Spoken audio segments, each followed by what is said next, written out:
gəlir ki, hər şey yaxşı olacaq. Düşərkən balandan da narahat olma. Yox, narahatçılığım yox. Yəni bilmirəm ki, əmin əllərdədir. Bilmirəm ki, yaxşı yerdədir. Analara bak. Mənim ürəyimdədir da. Darıxma, gəlib gedəcəksən. Gələndə başqa cür görəcəksən. İnşallah. Anne. İnşallah. Ana bak. Hə, belə, gedək. İstədiyin deyə bilmir, istədiyin yer geyinəbilmir.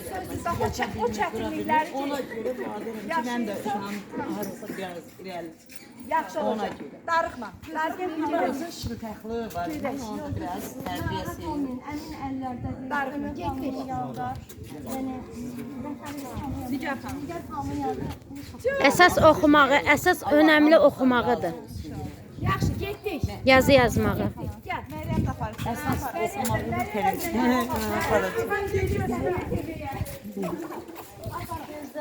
Mən sizi çəkim, siz də məni. Söyle. Bir hamının anası gəlib aparsın.